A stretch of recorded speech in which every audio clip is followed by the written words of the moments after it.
Hello అందరికీ, ఎలా ఉన్నారు? అందరూ బాగున్నారా? మేమైతే సూపర్ ఉన్నాం అబ్బా. బైక్ ఎక్కినామా కథం, ఇక మా డైసీ ఆడైతే వాళ్ళ పప్పని ఒకటే లాగుతుంది. అయ్యో, ఎక్కడికి వెళ్తున్నామో చెప్పనే లేదు కదా అసలు. మేమైతే ఇప్పుడు డ్యామ్కి వెళ్తున్నాం.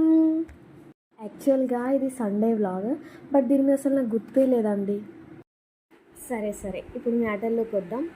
నేనైతే ఫుల్ ఎగ్జైటెడ్గా ఉన్నా, ఎందుకంటే డైలీ ఇంట్లోనే ఉంటా కదా, అప్పుడప్పుడు ఇట్లా బయటికి వెళ్తే మనసుకి ప్రశాంతంగా అనిపిస్తుంది.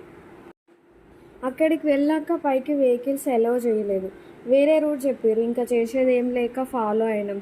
చూడండి ఈ రోడ్ ఎట్లుందో అసలు. ఫైనల్గా మేమైతే రీచ్ అయినాం. నాకైతే మళ్ళీ మా బావతో 7 అడుగులు వేసినట్టే అనిపించింది. వ్యూ అయితే చాలా బాగుండే, చాలా పీస్ఫుల్గా అనిపించింది. చూడండి ఎలా ఉందో గ్రీనరీ.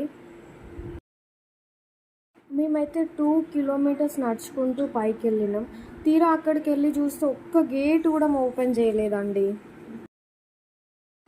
ఆ ముందు రోజైతే 10 గేట్స్ ఓపెన్ చేశారు, కనీసం ఒక్క గేట్ అయినా ఓపెన్ చేసి ఉంటే బాగుండు అనిపించింది నాకైతే.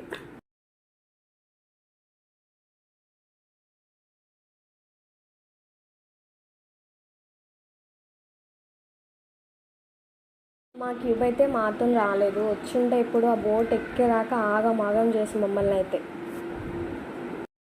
ఎంతో ఎగ్జైట్మెంట్తో వెళ్ళిన నేనైతే ఇక కొన్ని ఫొటోస్ అండ్ వీడియోస్ తీసుకొని మళ్ళీ 2 కిలోమీటర్స్ నడుచుకుంటూ వచ్చినాం.